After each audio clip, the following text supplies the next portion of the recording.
It's the Shaun O'Neill Podcast with the incredible Sir Graham Henry, known around the world as Ted. I just said to him before we hit the record button, I said, okay, we're going to go live now.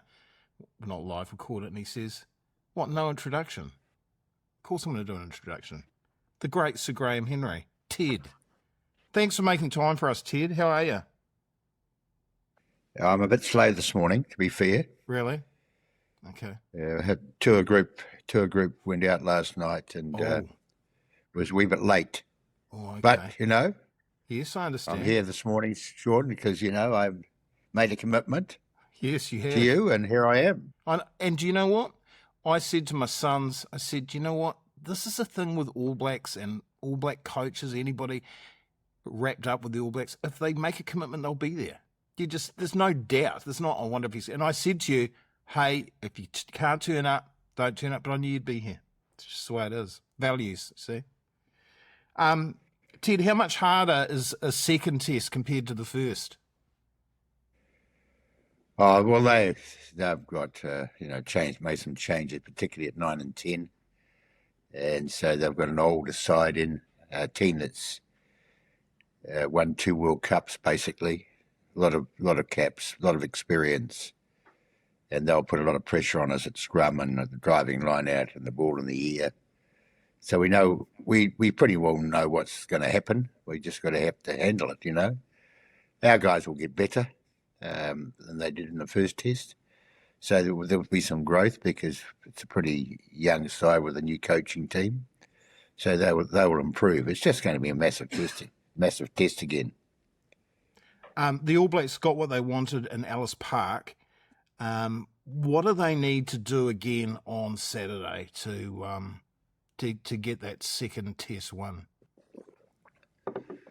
Well, they stuck into the fight, didn't they? They showed huge resilience and never lost that ability to compete.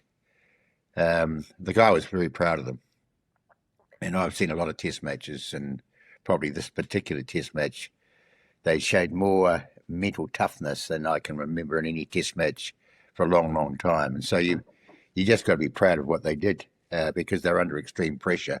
And I think the same is going to happen again down here in Cape Town.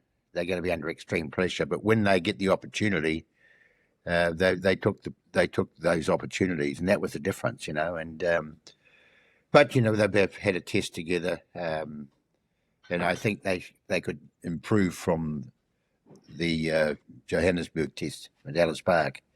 It's just that, the Springboks have been the best in the world for a long time, and they've lost test matches before, and every time they've lost a test match, they've bounced back very quickly and asserted their authority. So it's going to be a massive test in that regard.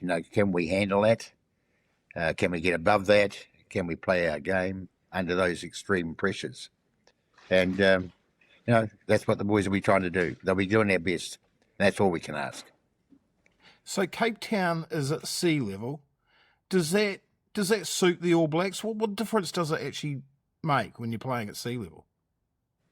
Oh, well, you're playing at 6,000 feet in altitude.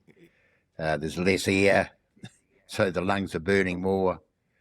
And you're back down to sea level, which is obviously good for us and good for South Africa, but any sporting team, I guess.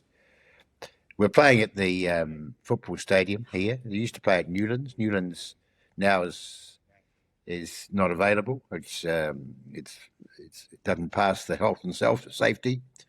So we're at the football stadium, which was built here for the football World Cup. The Springboks have only lost there once. Wow. In the history of Test match rugby in Cape Town. They only lost once at the football stadium, so there's a bit of history there. So hopefully after Saturday night it's twice, Shaun. Is Kolisi's fitting well, isn't he? Well, he's named to captain the side. He had a hamstring. He's had a hamstring problem, and he played about 3 weeks ago against Argentina and re-tore his hamstring. It didn't look too bad. He walked off the field. He didn't look too bad, but he's been selected. He's he's massive for the Springboks. He's their leader. They look up to him. They respect him. So he'll play, I assume. What does Rassie do differently, when he's had this week to stew on the loss? What do you reckon's going through in his head? How will he be tackling things? I would imagine, that he'll go back to the old Springbok style of massive scrum, massive driving line out, ball in the air, putting huge pressure on, trying to get field advantage, so they're attacking down area end all the time. So I would imagine that's what they'll be doing. They'll go back to the Springboks of old. And, I don't think there's going to be too many surprises. They'll want to convert once they're down there. They didn't convert entries into the 22 last test match. And they usually do. So they'll be disappointed with that. So that's what they'll be trying to do. Rennie says that, both teams will be better this weekend. Where do the All Blacks need to improve most to win this weekend?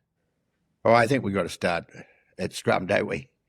We struggled at scrum time in the first test. The Groot had a knee injury early in the game and tried to play on with it. Obviously, it affected his scrummaging, affected the whole scrum because of his knee injury. So we just got to scrum better and consistently. And maybe not play as much football as we tried to play in Ellis Park, play a bit more territory, perhaps, so take the pressure off us. And once we get down there, try and convert. Ted, I really appreciate it. Go the ABs.